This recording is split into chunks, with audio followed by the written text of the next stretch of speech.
కూటమి ప్రభుత్వం నాయకత్వం నారా లోకేష్ గారి నాయకత్వం పవన్ కళ్యాణ్ గారి నాయకత్వం బీజేపీ నాయకత్వం కూటమి ప్రభుత్వం నాయకత్వం నారా చంద్రబాబు నాయకత్వం నారా లోకేష్ గారి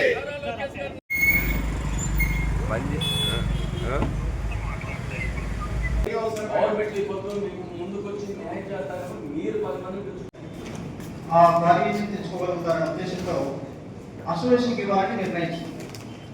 అది ఉద్దేశం. ఒక్కరే పెట్టుబడి పెట్టగలిగే తర్వాత మనకి ఇందులో లేదు కాబట్టి 7/5/2020 ఒక జీవో ఇష్యూ చేసింది. ఈ జీవో యొక్క ముఖ్య ఉద్దేశం. నమస్కారం. కూటమి ప్రభుత్వం ఏర్పడిన తర్వాత మా ఒడ్డలకు పెద్దపీట వేసిన ప్రభుత్వం మీద పంట ఒక తెలుగుదేశం పార్టీనే కూటమి ప్రభుత్వాన్ని గర్వంగా చెప్పగలం. ఎందుకంటే ముఖ్యంగా ఒడ్డర్లన్నీ కష్టజీవులు, శ్రమజీవులు. మా తాతగారి కాలం నుంచి గుణాదులు అయితేనేమి, బావులు అయితేమి, చెరువులు అయితేమి అనేక కష్టపడుతూ వస్తున్న ఏ గవర్నమెంట్ వచ్చినా మాకు పెద్దపీట వేసిన కదా పోలేదు.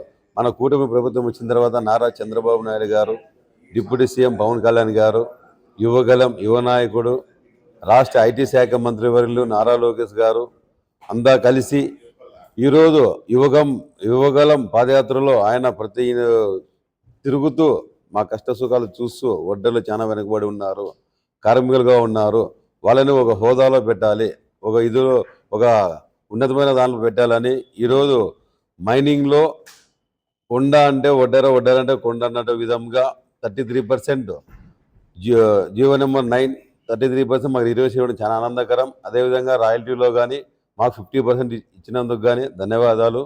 అదేవిధంగా ఇక్కడ ముఖ్యంగా మొట్టమొదటిగా రాష్ట్రంలోనే మన అనంతపురం జిల్లాలో మైనింగ్ అధికారులు, వెల్ఫేర్ డిపార్ట్మెంట్ అధికారులు, ఇండస్ట్రీ అధికారులు అంతా కలిసి మాకు చక్కగా ఈ విధంగా చేసుకోవాలి, సొసైటీ ఈ విధంగా చేసుకోవాలని వాళ్ళ సలహా సూచనలు ఇచ్చారు. వాళ్ళకి కానీ ఆ యొక్క నమస్కారాలు తెలియజేస్తున్నాం.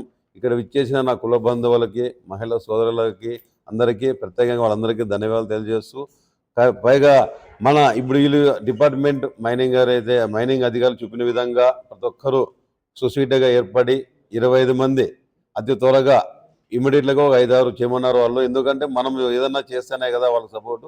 గవర్నమెంట్ ఇంత అవకాశం ఇచ్చినప్పుడు మన కుల బంధువులు కానీ మీడియా ద్వారా తెలియజేయడం ఏమనగా, కుల బంధువులు కానీ మన భవిష్యత్తు మన పిల్లలు బాగుండాలంటే రాయి కొట్టి పని చేసుకుంటే డబ్బులు రావు.